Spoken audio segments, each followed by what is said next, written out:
നമസ്കാരം. അമൃത്തിൻ്റെ ഒരു പുതിയ വീഡിയോയിലേക്ക് എല്ലാവർക്കും സ്വാഗതം. ഇന്ന് ഞാൻ ഒരു അടിപൊളി ചിക്കൻ സ്റ്റ്യൂ റെസിപ്പി ആയിട്ടാണ് വന്നിട്ടുള്ളത്. വളരെ സിമ്പിളായിട്ടും ടേസ്റ്റി ആയിട്ടും നമുക്ക് തയ്യാറാക്കിയെടുക്കാൻ പറ്റുന്ന ഒരു സ്റ്റ്യൂ റെസിപ്പിയാണ്. അപ്പോൾ എല്ലാവരും ട്രൈ ചെയ്ത് നോക്കുക. അഭിപ്രായങ്ങളൊക്കെ കമൻസിലൂടെ അറിയിക്കുക കേട്ടോ. അപ്പോൾ അതാ നമുക്ക് നേരെ വീഡിയോയിലേക്ക് പോവാം. അപ്പോൾ നമുക്ക് നമ്മുടെ ചിക്കൻ സ്റ്റ്യൂ ഉണ്ടാക്കാനായിട്ട് തുടങ്ങാം. അപ്പോൾ അതിന് തന്നെ ഒരു കുക്കർ എടുത്തിട്ടുണ്ട്. കുക്കറിലോട്ട് നമ്മൾ 1 കിലോ ചിക്കനാണ് ഇട്ട് കൊടുക്കുന്നത്. ചിക്കൻ ചെറിയ പീസസ് ആയിട്ടാണ് ഞാനിവിടെ കട്ട് ചെയ്ത് എടുത്തിട്ടുള്ളത്. സ്റ്റ്യൂ ഒക്കെ ആകുമ്പം കുറച്ച് ചെറിയ പീസസ് ആവും നല്ലത്. അടുത്തതായിട്ട് നമുക്ക് 1 സ്പൂൺ വീതം ഇഞ്ചി ചതച്ചതും വെളുത്തുള്ളി ചതച്ചതും ഇട്ട് കൊടുക്കാം. പിന്നെ ഞാനിവിടെ ഒരു 3 പച്ചമുളക് ചെറുതായി അരിഞ്ഞിട്ടുണ്ട്, അതുകൂടെ ചേർത്ത് കൊടുക്കുന്നുണ്ട്. പച്ചമുളക് നമ്മുടെ എരിവിനനുസരിച്ച് ചേർത്ത് കൊടുക്കാം. ഇപ്പോൾ നമ്മളിപ്പോൾ 3 ചേർക്കുന്നത്. പിന്നെ കുറവുണ്ടെങ്കിൽ വീണ്ടും പച്ചമുളക് നമുക്ക് ഒന്ന് കീറിയിട്ട് കൊടുത്താൽ മതി.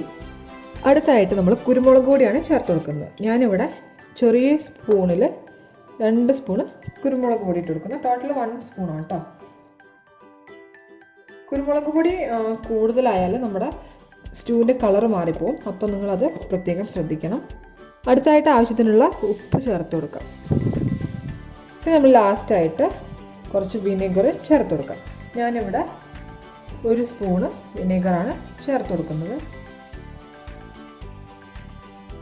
ഇനി നമുക്ക് ഈ ചിക്കൻ നന്നായിട്ടൊന്ന് പുരട്ടിയെടുക്കാം. കൈ വെച്ചിട്ടൊന്ന് നന്നായി ഒന്ന് പുരട്ടിയെടുക്കാം.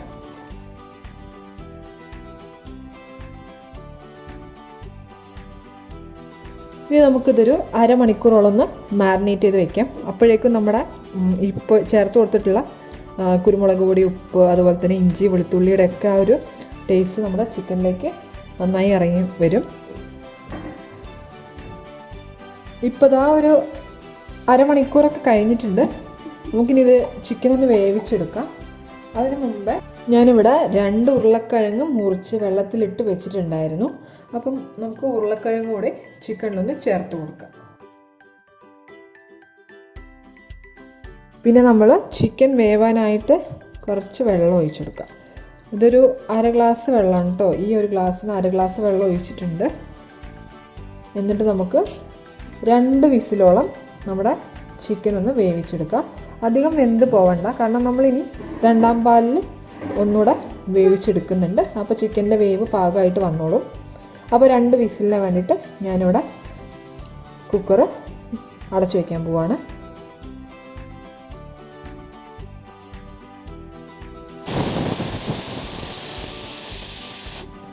ഇപ്പോൾ നമ്മുടെ ചിക്കൻ്റെ 2ാമത്തെ വിസിലും വന്നിട്ടുണ്ട്. ഞാനിനി സ്റ്റവ് ഓഫ് ചെയ്യാനായിട്ട് പോവാണ്. ഇതിൻ്റെ പ്രഷറെല്ലാം പോയി കഴിഞ്ഞിട്ട് നമുക്ക് ഓപ്പൺ ചെയ്യാം. ഇപ്പോൾ നമ്മുടെ കുക്കറിൻ്റെ പ്രഷറൊക്കെ പോയിട്ടുണ്ട്. നമുക്ക് ചിക്കൻ വെന്തോന്ന് തുറന്ന് നോക്കാം. ചിക്കനൊക്കെ അത്യാവശ്യം വെന്ത് വന്നിട്ടുണ്ട്. നമ്മുടെ ഉരുളക്കിഴങ്ങും എല്ലാം പാകത്തിന് വെന്തിട്ടുണ്ട്. ചിക്കൻ ഞാൻ വേവിക്കാൻ വെച്ച സമയത്ത് തേങ്ങാപ്പാൽ എടുത്തു. 1ാം പാലും 2ാം പാലും എടുത്തിട്ടുണ്ടായിരുന്നു. അതുപോലെ തന്നെ ആവശ്യത്തിനുള്ള സവാളയും ഇഞ്ചിയും ഒക്കെ ഒന്ന് അരിഞ്ഞെടുത്തിട്ടുണ്ടായിരുന്നു. നമുക്ക് ഈ ചിക്കൻ വേവിക്കുന്ന ആ സമയത്ത് അതൊക്കെ ചെയ്തെടുക്കുകയാണെങ്കിൽ വളരെ പെട്ടെന്ന് തന്നെ നമുക്ക് സ്റ്റ്യൂ ഉണ്ടാക്കിയെടുക്കാം. ഇനി നമുക്ക് അടുത്ത പ്രോസസ്സിലേക്ക് പോവാം. നമുക്കിനി നമ്മുടെ സ്റ്റ്യൂ റെഡിയാക്കി എടുക്കാം. അതിനായിട്ട് ഞാൻ വേറൊരു കടായി എടുത്തു വെച്ചിട്ടുണ്ട്. അതിലേക്ക് നമുക്ക് വെളിച്ചെണ്ണയാണ് ചേർത്ത് കൊടുക്കുന്നത് കേട്ടോ. വെളിച്ചെണ്ണ ചേർത്ത് കൊടുക്കാം. ഇവിടെ തണുപ്പാണ്, അപ്പോൾ വെളിച്ചെണ്ണ കട്ടയായിട്ടാണ് ഇരിക്കുന്നത്. നമ്മൾ വെളിച്ചെണ്ണ ഒന്ന് ചേർത്ത് കൊടുക്കുക. ഞാനിവിടെ 2 സ്പൂണ് വെളിച്ചെണ്ണയാണ് ചേർത്ത് കൊടുത്തിട്ടുള്ളത്. ഇപ്പോൾ നമ്മൾ വെളിച്ചെണ്ണ ചൂടായി വന്നിട്ടുണ്ട്. ഇതിലേക്ക് നമുക്ക് സവാള ചേർത്ത് കൊടുക്കണം. ഞാനിവിടെ ഒരു മീഡിയം സൈസും ഒരു ചെറിയ സവാളയാണ് എടുത്തിട്ടുള്ളത്. പിന്നെ ഒരു ചെറിയ കഷ്ണം ഇഞ്ചി ചോപ്പ് ചെയ്തിട്ടുണ്ട്. പിന്നെ ഒരു തണ്ട് കറിവേപ്പില. ഇത് നമുക്ക് ചേർത്ത് കൊടുക്കാം.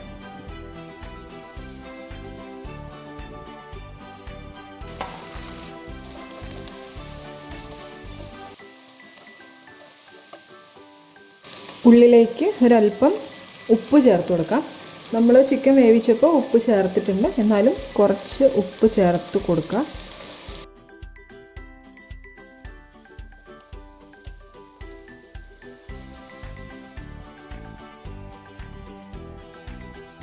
പിന്നെ നമ്മൾ ഈ സാധാരണ ചിക്കൻ കറിയൊക്കെ ഉണ്ടാക്കുന്ന പോലെ ഉള്ളി അധികം അങ്ങോട്ട് ബ്രൗണിഷ് ആക്കേണ്ട ആവശ്യമില്ല. ഉള്ളിയുടെ കളർ ജസ്റ്റ് ഒന്ന് മാറി വന്നാൽ മതി. അല്ലെങ്കിൽ പിന്നെ നമ്മുടെ സ്റ്റൂവിൻ്റെ കളർ മാറിപ്പോവും.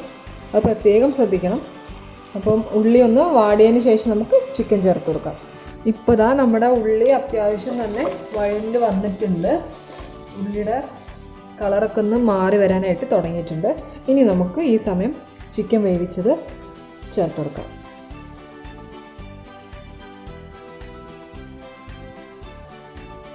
എന്നിട്ട് നന്നായി ഒന്ന് മിക്സ് ചെയ്തെടുക്കാം.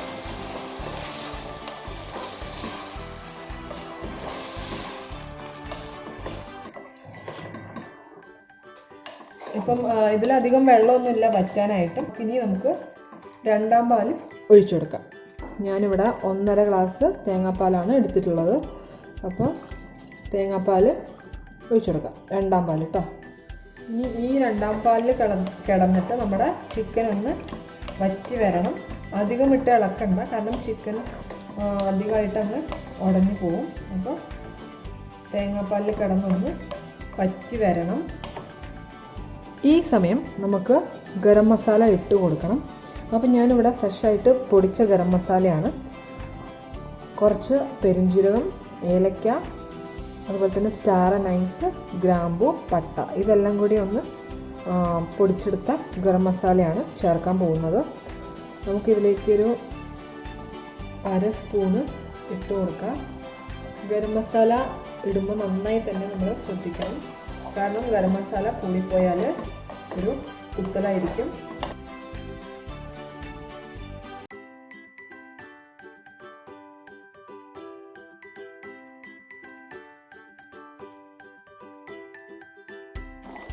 നമുക്ക് ഈ സമയം എരിവ് കുറവാണെങ്കിൽ കുറച്ച് പച്ചമുളക് ചേർക്കാവുന്നതാണ്.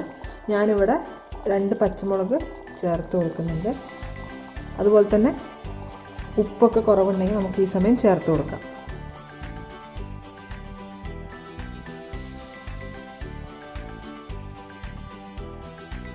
അപ്പോൾ അതാണ് നമ്മുടെ സ്റ്റൂ കുറച്ചൊക്കെ ഒന്ന് വറ്റി വന്നിട്ടുണ്ട്. ഇനി നമുക്ക് ഇത് ഏകദേശം റെഡി ആയി കഴിഞ്ഞിട്ടുണ്ട് കേട്ടോ. ചിക്കനൊക്കെ നന്നായി വെന്തിട്ടുണ്ട്. അതുപോലെ തന്നെ ഉരുളക്കിഴങ്ങൊക്കെ ആവശ്യത്തിന് ഉടഞ്ഞ് വന്നിട്ടുണ്ട്. നമ്മുടെ ഗ്രേവി ഒന്ന് തിക്കായൊക്കെ വന്നിട്ടുണ്ട്. ഉപ്പും എരിവൊക്കെ ഞാൻ നോക്കി, എല്ലാം പെർഫെക്റ്റ് ആണ്. ഇനി നമുക്ക് ലാസ്റ്റായിട്ട് കുറച്ചുകൂടെ ഗരം മസാല ഇട്ട് കൊടുക്കാം. ജസ്റ്റ് ഒരു മണത്തിന് വേണ്ടിയിട്ടാണ് ഇട്ട് കൊടുക്കുന്നത്.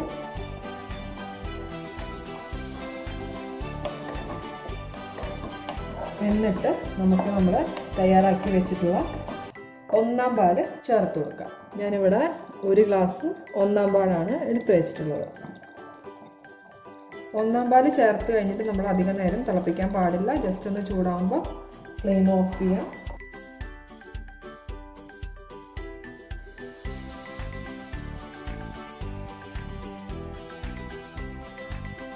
അതുപോലെ നമ്മുടെ സ്റ്റൂ എത്ര കൺസിസ്റ്റൻസി, ഏത് കൺസിസ്റ്റൻസി വേണം എന്നുള്ളത് നമ്മൾക്ക് തീരുമാനിക്കാവുന്നതാണ്. എന്നിട്ട് അതിനനുസരിച്ച് നമ്മൾ വറ്റിച്ചെടുക്കുക. ഇനിയിപ്പം കുറച്ചുകൂടെ ലൂസാണ് ആവശ്യമെങ്കിൽ നമുക്ക് കുറച്ചുകൂടെ തേങ്ങാപ്പാൽ ഒഴിച്ചു കൊടുക്കാവുന്നതാണ് കേട്ടോ. അപ്പോൾ ചെറിയ തളയൊക്കെ വന്ന് തുടങ്ങിയിട്ടുണ്ട്. അപ്പോൾ നമ്മുടെ സ്റ്റൂ ഇവിടെ റെഡി ആയിട്ടുണ്ട്. ലാസ്റ്റായിട്ട് കുറച്ചുകൂടെ കറിവേപ്പില നമുക്ക് മുകളിലൂടെ ഇട്ട് കൊടുക്കാം. എന്നിട്ട് നമ്മൾ അടച്ച് വയ്ക്കാം. അപ്പോൾ നമ്മുടെ ചിക്കൻ സ്റ്റൂ ഇവിടെ റെഡി ആയിട്ടുണ്ട്. ഇനി നമുക്കിതൊരു 10 മിനിറ്റ് അടച്ച് തന്നെ വയ്ക്കാം. അതിനുശേഷം നമുക്ക് സെർവിങ് ഡിഷിലേക്ക് മാറ്റാം. അപ്പോൾ നമ്മുടെ ചിക്കൻ സ്റ്റൂ റെസിപ്പി എല്ലാവർക്കും ഇഷ്ടമായി എന്ന് കരുതുന്നു. എല്ലാവരും ട്രൈ ചെയ്ത് നോക്കുക, അഭിപ്രായങ്ങളൊക്കെ അറിയിക്കുക. നമ്മുടെ ചാനൽ ഇതുവരെ സബ്സ്ക്രൈബ് ചെയ്യാത്തവരാണെങ്കിൽ ഒന്ന് സബ്സ്ക്രൈബ് ചെയ്യുക. തൊട്ടടുത്തുള്ള ബെല്ലൈക്കൺ കൂടി എനേബിൾ ചെയ്യുക. എന്നാലേ ഞാനിടുന്ന എല്ലാ വീഡിയോസിൻ്റെയും നോട്ടിഫിക്കേഷൻസ് നിങ്ങൾക്ക് മിസ്സാവാണ്ട് കിട്ടുള്ളൂ. അപ്പം അടുത്തൊരു അടിപൊളി റെസിപ്പി ആയിട്ട് കാണാം. അതുവരേക്കും bye, take care, thanks for watching.